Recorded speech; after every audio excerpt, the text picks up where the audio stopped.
Hi everybody and welcome back to LL Sports TV, episode 26 of Keep It in the Family. I'm your host Laurie and I'm joined by AFTV's First Lady, Kenya, in the building. How are you doing today? Good, how are you? I'm all right, man. I'm all right. Pretty eventful weekend. Yeah, Lots very of things going on. Got to start with some sad news. Uriah Rennie, referee, not in the Premier League but in the First Division. A lot of people know him. First black referee. Yep. Unfortunately passed away over the weekend. Very sad, yeah. Very sad news. He's a trailblazer. Yeah. And, you know, rest in peace to him. We're hearts with his family and things like that. So, yeah. Yeah, he was ill for quite a long time apparently. So, very sad news. Rest in peace, Uriah Rennie. Yeah. Going back a couple of days, some news that, even though it was a bit of a surprise, I don't think it was a shock to anyone. Big Ange sacked at Tottenham. That was on last Friday. Yeah. Your thoughts on that? Season 3 done, innit? No season 3. Season 3 Lock cancelled. Cancelled. Yeah, deserved, to be honest. I mean, he's there's going to be no growth under him. Better to just get him out now, get a new manager in the summer. I think the board for Spurs, if I look at it objectively, have actually made a good decision. I think most people saw that coming. Yeah. I mean, the league form was just unsustainable. So bad. They finished 17th, was it?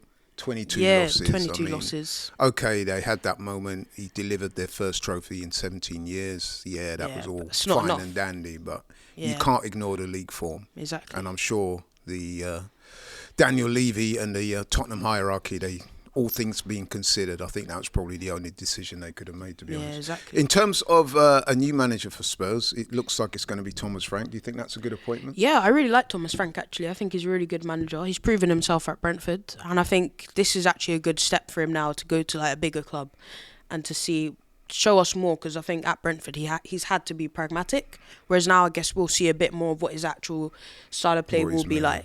I think that's a good move, to be honest. Yeah, I think so. I think he's a good young manager, speaks very well, done very well at Brentford, and are you worried as an Arsenal fan that someone like Thomas Frank? Because let's face it, I think he's an upgrade on... Yeah, he's a massive upgrade. I think he'll make them stable, but I wouldn't say I'm worried, if I'm being honest. Well, I guess we'll have to wait and see. Yeah, we have to see how it goes. I do think it's a good appointment for Tottenham. Yeah. Over the weekend, we saw the Nations League final, Portugal overcoming Spain. Really good game, actually. What did you think? Another trophy for CR7? Yeah, I actually wanted Portugal to win just because the way everyone was writing off Portugal, because of, I know Spain have all these young great talents like Lamine Yamal, Nico Williams, but I was like, you know what, the way everyone's just talking like Ronaldo's a bum, like pops up with the equalising goal. I thought it was actually a really great game, actually. And Portugal got in the bag, man. I think the first half Spain were really good, and then Portugal for the rest of the game, even into extra time, they were the best team, if I'm being honest. Yeah, they were. So it was a good game. Yeah, I thought the third, fourth place game was a good game. Yeah, I watched that as well. France, Germany. Yeah, that was good as well. France maybe should have won that by more, if I'm being honest. Yeah, you're talking about elite level European football. Yeah. Talking of which, elite level European football. England won Andorra 0. Snooze fest, man. Wow. Boring. You know what? I was saying to Curtis, shout out to my man Curtis Shaw. Yeah, we was talking this morning. Well, we always talk. And I said to him, I goes, bro, you know what? I'm kind of looking at Thomas Tuchel a bit sideways. Now, listen, I was a big advocate for Thomas Tuchel getting a job. Yeah. I was like, if Thomas Tuchel wants his England job, give him the job. But I must admit, man, I know it's only 3 games in, but I'm kind of looking at him, some of the things I'm seeing, man, I'm like, and I'll tell you very quickly. So, number one, this Jordan Henderson, come on, bro. There's enough talent in this country. Why are you persisting with dead-ass Jordan Henderson? Don't get me wrong, and I know I've said dead-ass, a bit disrespectful, but the man's finished, bro. We got talent in this country, oozing with talent. Why are you playing Jordan Henderson? Why is he even anywhere near the squad? I mean, you're talking about you need somebody good around the dressing room, and I get that, so put him on the coaching staff then. And if you want someone to give motivational talks, go and check Ant Middleton. Yeah. You know what I mean? Like, bro, Jordan Henderson should not be playing for England. And then the other thing, very quickly as well, playing players out of position. Yeah. That is a real red flag for me. As soon as I see managers doing that, I think. Anyway, Kenya, what do you think? I mean, I have to disagree about the Thomas Tuchel stuff. I do think I liked what he said afterwards, where he said, "Oh, the players' attitude wasn't good enough," and I actually agree. If you watch that game, I think the attitude of Yeah, a but lot of the then players, that's his fault too, isn't it?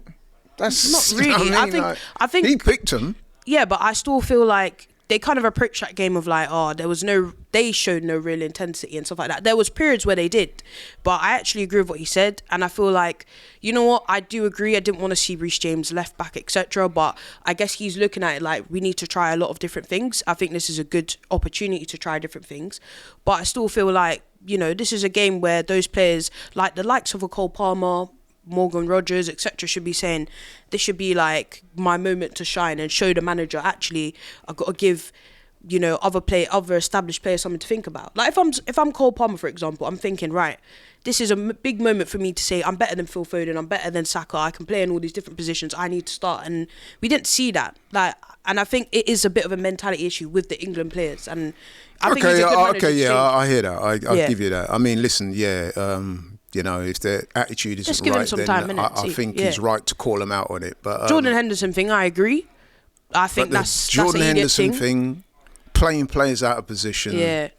I'm not. And then the football so far has not been really good, man. But All 3 games. I would we've not say played well. in the previous 2 games that we had, we should have won those games by even more. We just didn't take our chances. Even for Andorra, we just spent the whole time. I think nobody was really clinical. The players looked quite like lethargic.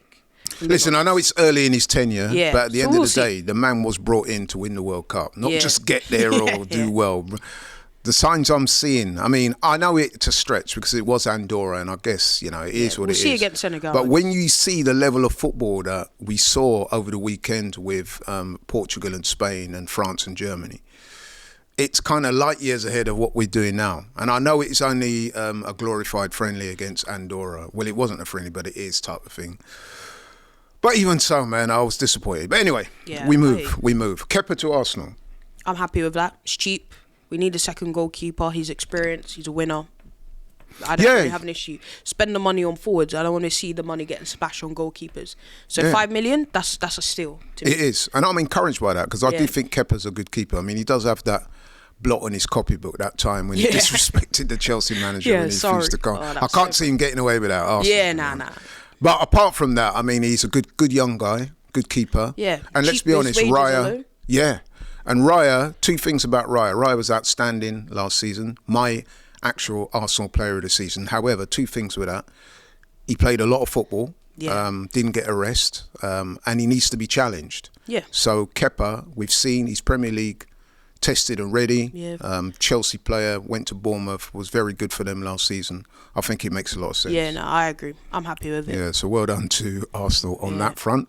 Right, okay, moving on swiftly because we've got a lot to talk about. The main subject of today's show, Kenya, is going to be the old Sesko discussion. It would appear after much speculation, you know, we spoke about Gyökeres, Sesko, Isak, but let's be honest, it's looking increasingly like Sesko is going to be the guy to occupy that starting berth at Arsenal next season. I'm even hearing on places like Sky that it's almost a done deal. One of the reporters come out, I heard this morning, saying it's almost certain it's going to happen. So what I thought we'd do is have a little deep dive on Sesko, because a lot of people have been coming up to me and online and saying, tell me more about Sesko. Yeah. You know what I mean? Obviously, he plays in Germany.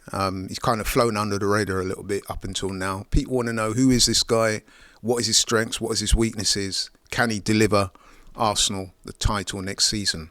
So what I thought we'd do, Kenya, and you are perfect for this because I know you do your due diligence, you study these guys, is have a chat about Sesko and let our viewers know exactly what he's all about. Let's start with it then. So, Benjamin Sesko, born in Slovenia, 22 years old, centre forward. He started his career in Austria at a club called FC Liefering before moving to RB Salzburg. Liefering's like a feeder club for Salzburg. So he played in Austria for a while.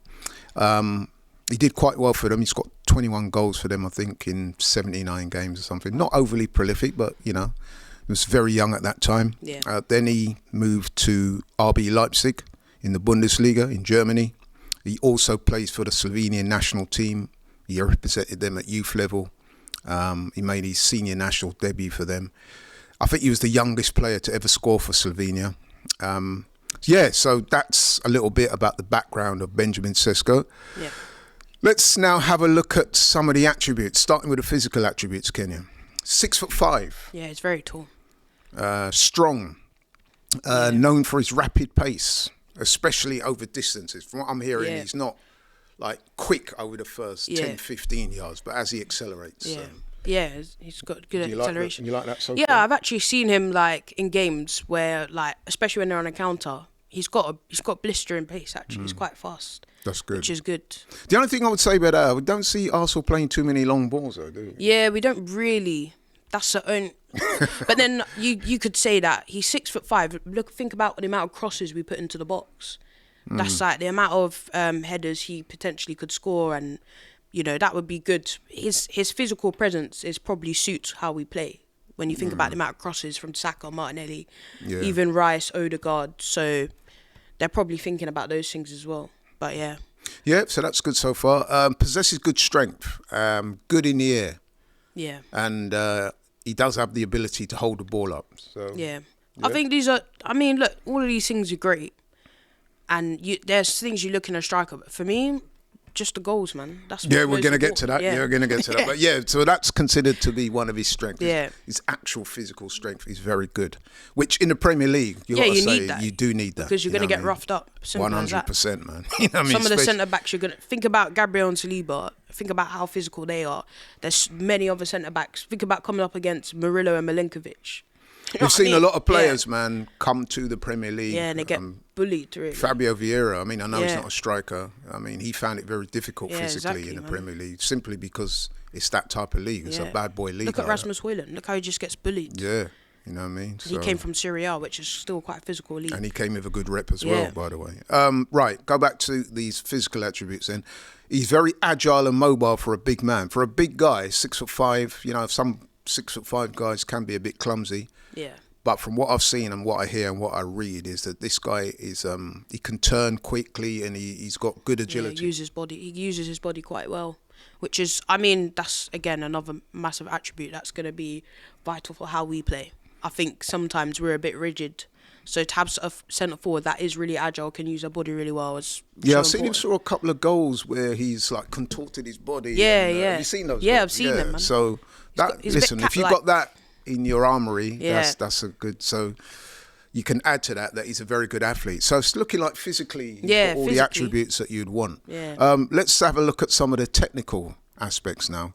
Ball striking. Now I've seen a couple of goals that he scored from outside the box, man. He's got a wicked shot. Yeah, he's got a good. He's got good ball striking ability, which again is really important. Something that we lack. Yeah. So and you know what I've noticed as well, Ken, is that a couple of goals that because I've gone on YouTube. Yeah. Had a look at the goals in that. Is that few of the goals he scored, he's done without an exaggerated backlift. And that is a very good attribute to have, because it means in tight spaces, you can manoeuvre the ball, get your shot off and catch people by surprise. Yeah, exactly. No, that's good. And I think as well, the amount of power he puts behind his shots is just like, that's so important. I feel like there's so many times where we just hit things straight at the keeper because no one's put power behind it. He's like a net ripper. Which I love. Yeah, just I saw. That always gets your attention. When you see a big man whack the ball and it just fly in the back of the net. It's an old school thing. Yeah, just you boom. think, man, that's what you want your centre forward to do. Yeah. Dribbling. Now, this is quite an underrated skill for a big man, but he seems to have good dribbling ability. Yeah, that's again. I mean, don't get me wrong. He's not like Ronaldo. Yeah, you know what I mean? The real he's Ronaldo. Not a Messi or nothing. Or Messi, or it's or not Neymar. a Ronaldinho or a Neymar or their man there. But he's got good dribbling ability for a guy of his size. Yeah, still important thing needed. Yeah. Very important in the Premier League. Again, when you got to manipulate tight situations, you need a guy that can dribble. Yeah. Good first touch. Yeah. Decent. Yeah, good. Yeah, links up play well. Yeah, that's good. What's important to note is that he plays a bit further behind as well. So, like, if you see RB Leipzig, Openda plays further ahead. So, Openda's kind of the main striker, if anything. He plays a bit further behind. So, the fact that he's got good link-up play, and obviously for Arsenal, he'd be playing at the front. He would be the striker. On his own. Yeah, that's a good sign, especially when you got the likes of Saka, who's going to be Saka and Odegaard, who are going to be the main deliverers, really. And I'm told he's very two-footed. Now, listen, Yeah. I've got to qualify this by saying I've not seen a lot of him. I mean, I'll be honest with you, man. When I have seen him play in the Euros and Yeah, the Euros wasn't his best. wasn't really his best form, you know what I mean? So I'm reduced to watching him on YouTube and stuff like that. I'm not going to sit here and pretend like I've watched this guy play week in, week out. I've had to do my research like everybody else. The times when I have seen him, he's not overly impressed me, but, you know, they say he's a two-footed player. Yeah. So if that's what they say, I believe it. People who know more about football than me have said that. Yeah, exactly. So I take them at and their that's word. important. You look at some of the best. Look at Ousmane Dembele. He's currently one of the best players in the world. He's a guy that can use both of his feet. It's so important to use. It's so important that your players aren't one-footed. That's right. Because it elevates your game. So if he's two-footed, that's another. Although Messi is famously very one-footed. Yeah, but look, it's a hell of a foot. Yeah, exactly. It's a hell of a foot. It equals the two. It does. It does. Off the ball, he's said to be very good. Works hard. Intelligent pressing. Yeah. Stretches the back line good. I mean, all these attributes are things that will go down very well. He's young, at Arsenal. athletic. Yeah. Eager. Like, that's kind of what Mikel Arteta likes, really. Yeah. Good positional discipline. Yeah. Another thing I know that Mikel Arteta likes his players to have. Yeah. Good pressing ability. Yeah. Composure in front of goal. They said that he's got decent composure. Yeah. I mean, he scored 13 goals in the league, so I guess that's decent. We want to see more. It's a decent return. Yeah, it's a decent return considering he's playing a bit further behind, but I mean, we'll have to see. We'll have to see on that one. Work rate, he's got. Listen, He's got I know the work rate. Mikel Arteta loved work rate. So if you don't work hard, you're not going to make it in this Arsenal team. Simple. If you're not working hard, helping out, I mean, tracking back, making runs where possible, then not pressing. It's not going to work for you under Mikel Arteta, so I'm pretty sure that they've got that all worked out. Decision making, which is obviously very important for a striker. He scores highly on this. And they saying that his judgment is sound. Yeah, that's again another thing is important. You need to know sometimes whether you can shoot, whether you need to pass, who's the right option to take. Do you know what I mean? So, and I think it's, as you said, the Premier League, it's the most brutal league. It's the most important, biggest, best 100%. league. So your decision making has to be so important because it's a league of fine margins. It definitely is. Yeah. And to sum it up, his playing style is described as the classic striker with modern traits. Physical dominance, does have good technical ability, but they think all round he's the type of striker that will do well in the Premier League, and I tend to agree with that. He's often compared to, I want to say often, I've heard him compared to Erling Haaland. Now listen, I wouldn't go that far yet. That's a big call. But listen, man, but the way I look at it is this: if people are making comparisons to Erling Haaland, that's a good thing, right? Yeah, that is a good thing. Because Erling Haaland, for me, is one of the best strikers in the world without any shadow of a doubt. And you've seen the difference he's made at City. He's similar built to Erling Haaland. It's like tall, physical. You know what I mean? But if this is the guy we're going to get, let's hope he's like that, because that's a massive compliment to him. 100%. I mean, he's got the height, he's got the pace, he's got the strength. Whether he'll have the goal-scoring prowess of a Haaland is another matter. Yeah.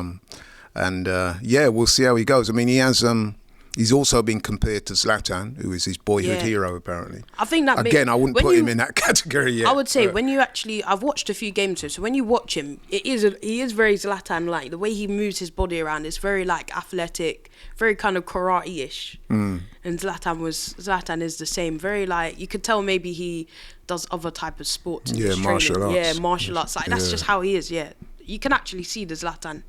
Why he likes Zlatan actually a lot. Now that he said that.